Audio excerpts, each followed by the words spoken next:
First, Tony. Thank you for taking the time to share my story. This happened just last year, 2021. I was in a 22-year marriage and my wife at the time went out on the so-called girls' night out. She did these so-called girls' nights quite a few times.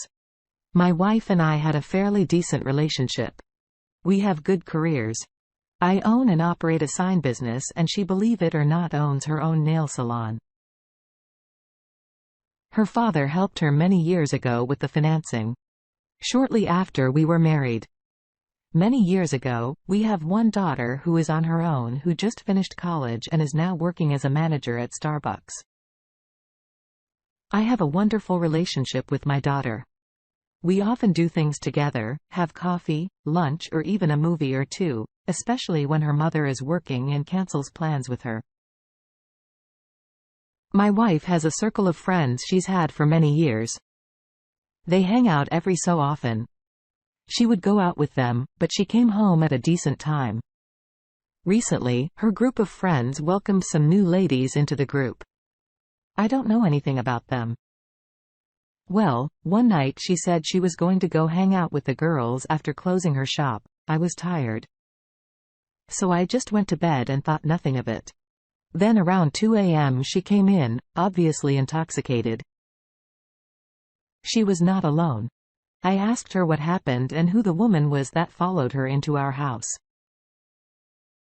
She was crying, saying that she didn't want to drive home drunk. It was too far for her to drive and begged my wife to take her in and let her sleep it off. I was surprised at first, but then I understood that this woman just needed to sleep off the alcohol. My wife at the time didn't want her driving home. Plus, we had a spare room. So after that night, my wife took her to her car the next day and she got home safe and sound. But I kept wondering, who was she? And why did my wife bring her in? She could have easily called an Uber to get home. I didn't think any more about it. I just figured she was helping someone in need and didn't want to see this young lady get into any trouble since they were all hanging out anyway. Fast forward a few weeks. And my wife tells me she is hanging out with the girls again. I said, have fun. But in the back of my mind I thought, she is starting to make this a habit just a year prior. She wasn't going out at all after work. She often complained about the long days at her nail salon. I didn't say anything because I didn't want to seem like I was keeping tabs on her or seem controlling. We were married for 22 years, so it's never ever been an issue anyway. I didn't notice she was starting to come home later and later. Every time she would come home later, I would make some type of sarcastic comment. And to my surprise, she didn't say anything. She just kept going out with the girls after 22 years of marriage. This behavior of her going out more than 2 or 3 times a week with the girls with the husband at home. In my observation was sudden and I was going to say something to her about it. The next day after work, I went to her salon to chat with her about it. I didn't wait for her to get home. I was going to ask her what was going on. I told her it was concerning me that she was going out a lot with the girls. I simply asked her what changed and why all of a sudden she is going out so much. She told me that the girls were really nice to her and they made her feel appreciated and special. It was something she never felt before and the girls felt genuine. So being around them gave her a sense of belonging. I could understand where she was coming from and I didn't want to take away from her newfound happiness with their friends. We hugged each other. I told her I loved her and left her salon, but I still had this feeling that something was not right. For the next 2 nights, my wife came home after work. She didn't go out and we actually had a few days where we enjoyed each other. But I could tell she was a little preoccupied with her phone. To my surprise, she just started using a couple of social media apps. I believe Instagram was one and Snapchat was the other, and Facebook on occasion. The following week, it started all over again. But this time she didn't even tell me she was going anywhere after work. I was done with that. I found out looking at her Facebook and it said girls' night. I need more fun in my life. You should have seen the expression on my face after seeing that post. It was about 7 p.m. Her shop was closing in an hour.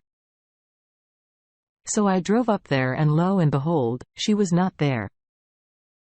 The girls she usually hangs out with, mostly her coworkers, looked at me like they saw a ghost.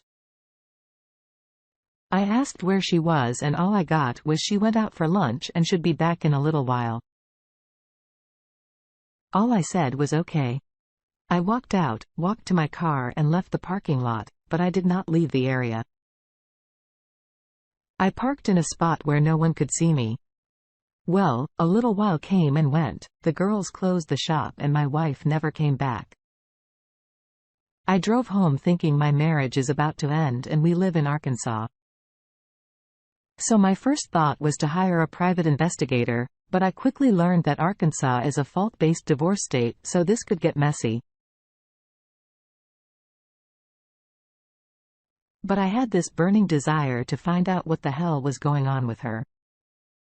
At about 3 in the morning, she come strolling in. I was in bed and she took a shower, hopped in bed and she gave me a kiss on the cheek.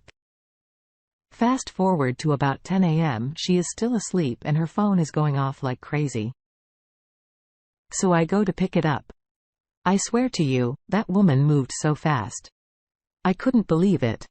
She took the phone out of my hand and asked what was I doing. I looked at her and didn't say anything. I walked out. I knew something was going on. Then I left the house to go to my shop. She was blowing up my phone, calling and even sending text messages. I didn't answer. So I called a few lawyers here in the state of Arkansas to get a free consultation regarding divorce and how to go about it if I chose to do so. The lawyer said I had a few options: find out the truth on my own and confront her with it, or hire someone to get eyes on her and follow her around. I also asked a lawyer about alimony and finances since we make about the same amount of money, and she told me the quote would make a decision based on the findings. I decided to hire someone to follow her and get proof of what was going on. I wanted to know for sure so I can confront her with it and move forward. So I hired a private investigator who specialized in marriage infidelity cases. This private investigator is a woman and I told her what my suspicions were. She was taken aback by my wife's behavior in such a long marriage. The private investigator also told me she wasn't really doing girls' night out. She was pretending to go out with him. She said they would meet at the clubs, but my wife didn't even stay 15 minutes before she left with someone. My private investigator was able to obtain phone records, videos and photos of her with these men. I was in shock after getting all of this information. I went back to the attorney and asked her what my chances were of getting out of this marriage without losing my shirt. She said again, the court will look at everything including the length of the marriage and your assets. My wife made just over $115,000 last year and my salary was just under $125,000 and we had a house that was paid for. Now, I had to deal with the heartbreaking news to my daughter. She has no idea. Fast forward a week. And I waited for my wife to leave one morning to go to work. When she left, I started packing my things and I made some phone calls. I ended up finding an Airbnb about 40 minutes away from the house and my business. As the day progresses, I am scrambling to get my stuff, put some in storage, prepare a packet and give it to my wife while all this is going on. I had my attorney filed for divorce on the basis of infidelity and I typed out a long letter and I had planned to drop it off at my wife's business at about 8:30 p.m. I get a call from my wife and she says she was going to hang out with one of the girls after work again. I rushed to her business. But to my surprise, everyone was already gone. So I just slid the letter through the slit in her door. After that, I went to my Airbnb temporarily until the divorce was finalized. The next day, I received a barrage of phone calls and text messages from my wife saying, "Please don't do this. She is sorry and please come back home." I simply replied, "We are done. I will see you in court." She went ballistic after that, and her next words were, "Screw you." Then that was the last time I heard from her until the court date at the divorce hearing. I presented all of the evidence I had obtained. And my wife's attorney also asked for a settlement amount. The judge concluded that she was indeed unfaithful after viewing the evidence, and he ordered us to sell the house and split the equity. She really didn't try to get alimony. All she was concerned about was the house, but we had to sell it when my daughter found out. She was devastated. She basically alienated her mom out of her life. But I don't know how long that's going to last. After the divorce hearing, we put the house on the market. My ex-wife made off with damn near $100,000 and I got about the same. This ordeal tore me up inside. I know a lot of people will say, "Why didn't you reconcile? You were married for 22 years. Well, my response would have been, if someone loves you, they won't betray you, plain and simple.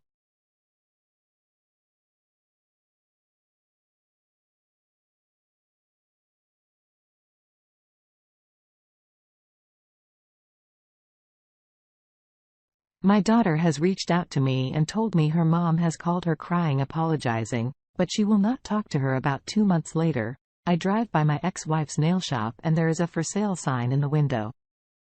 I didn't see her car. So I was curious when I walked in. I just said for sale. One of the girls said she was moving. That's why she's selling her business. I left her salon and told my daughter to try and call and talk to her mother. My daughter simply didn't care. She was moving. I told her you can't alienate her forever. My daughter said I am just not ready to forgive her. I have never posted on any kind of forum. Someone told me about Tony's channel, saw some of the stories and decided to share mine in hopes you don't make the same mistake. I did. My mistake was not getting out of the marriage sooner. Tony made a comment in one of his videos. He said long-term marriages are not immune to infidelity.